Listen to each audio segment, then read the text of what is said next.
அடுத்து வரும் 24 மணி நேரத்திற்கு ஓரிரு இடங்களில் கனமழைக்கான வாய்ப்பு இருக்கிறது. சென்னை பொறுத்த வரைக்கும் பொதுவாக மிதமான மழையும் சில பகுதிகளில் அவ்வப்போது கனமழையும். நேற்று தென்கிழக்கு வங்கக்கடல் பகுதியில் நிலவி வந்த காற்றழுத்த தாழ்வு பகுதி வலுப்பெற்று இன்று ஆழ்ந்த காற்றழுத்த தாழ்வு பகுதியாக தென்மேற்கு வங்கக்கடல் மற்றும் அதனை ஒட்டியுள்ள தென்கிழக்கு வங்கக்கடல் பகுதியில் நிலவுகிறது. இது தொடர்ந்து அடுத்து வரும் 24 மணி நேரத்தில் மேற்கு வடமேற்கு திசையில் நகர்ந்து இலங்கை தமிழ் கடற்கரை பகுதியை நோக்கி நகரக்கூடும். இதன் காரணமாக அடுத்து வரும் 4 தினங்களுக்கு தமிழகம், புதுவை, காரைக்கால் பகுதிகளில் அநேக இடங்களில் லேசானது முதல் மிதமான மழை பெய்யக்கூடும்.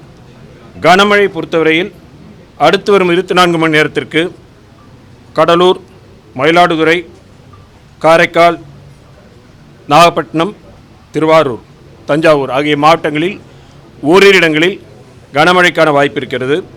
நாளை டெல்டா மாவட்டங்கள், கடலூர், காரைக்கால் ஆகிய மாவட்டங்களில் ஓரிரு இடங்களில் கன முதல் மிக கனமழையும், திருவள்ளூர், சென்னை, காஞ்சிபுரம், செங்கல்பட்டு, விழுப்புரம், கள்ளக்குறிச்சி, அரியலூர், சிவகங்கை, ராமநாதபுரம் ஆகிய மாவட்டங்களில் ஓரிரு இடங்களில் கனமழைக்கான வாய்ப்பு இருக்கிறது.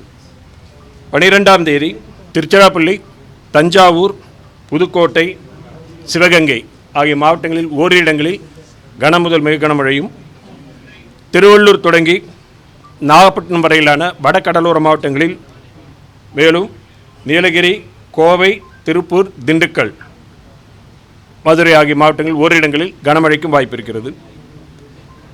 13ஆம் தேதி தென் தமிழக மாவட்டங்கள் மற்றும் மேற்கு மலை தொடர்ச்சி ஒட்டியுள்ள மாவட்டங்களில் ஓரிரு இடங்களில் கனமழைக்கான வாய்ப்பு உள்ளது.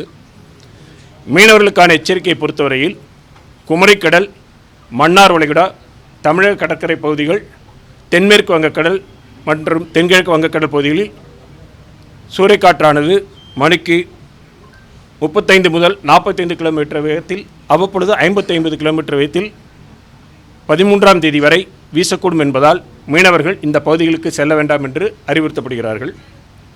வடகிழக்கு பருவமழை பொறுத்தவரையில் தமிழகம், புதுவை, காரைக்கால் பகுதிகளில் கடந்த அக்டோபர் 1 முதல் இன்று வரையிலான காலகட்டத்தில் பதிவான மழையின் அளவு 45 சென்டிமீட்டர்.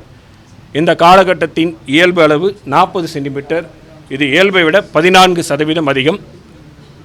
தற்பொழுது வரை 22 மாவட்டங்களில் இயல்பை ஒட்டியும் 15 மாவட்டங்களில் இயல்பை விட அதிகமாகவும் 3 மாவட்டங்களில் இயல்பை விட குறைவாகவும் மழை பதிவாகியுள்ளது. ஸோ காற்றழுத்த தாழ்வு பகுதி இருந்தது, இப்போ வெல்மார்க் லோ ப்ரெஷராக இருக்குது. அவ்வளோதான். வெல்மார்க் லோ ப்ரெஷர் ஸ்லோவாக நகர்ந்துருக்கு. ஸ்லோவாக தான் நகரும், மெதுவாக இருக்கக்கூடிய சூழ்நிலை தான் இருக்குது. இப்பொழுது நிலையில் மெதுவாக தான் நிகழ்ந்தது சொல்லிட்டு தற்பொழுது நிலையில் இல்லை. இல்லை ஆழ்ந்த காற்றழுத்த தாழ்வு பகுதி வெல்மார்க் லோ ப்ரெஷர் அப்புறம் தான் டிப்ரெஷன், அப்புறம் தான் டீப் டிப்ரெஷன். அதுக்கு நிறைய புயலுக்கெல்லாம் 4-5 ஸ்டேஜ் மேலே இருக்குது. இன்னும் இது வெறும் லோ ப்ரெஷர் தானே. லோ ப்ரெஷருக்கு வெல்மார்க் லோ ப்ரெஷர் ஆகிருக்கு, அவ்வளோதான். மழை தான், வேறு பெரிய இதெல்லாம் ஒன்றும் கிடையாது. அதாவது மழை தான் இந்த லோ ப்ரெஷர்னால் தமிழக பகுதியில் அநேக இடங்களில் மிதமான மழை. முதல்ல கனமழைக்கு தான் ஒவ்வொரு நாளும் இது கிழக்கிலிருந்து மேற்காக நகர்ந்து செல்லும் பொழுது படிப்படியாக சில பகுதிகளில் கனமழை இருக்கும், சில பகுதிகளில் இதுவாக இருக்கும். சென்னையை பொறுத்த வரைக்கும் பொதுவாக மிதமான மழையும் சில பகுதிகளில் அவ்வப்போது கனமழையும் இருக்கும்.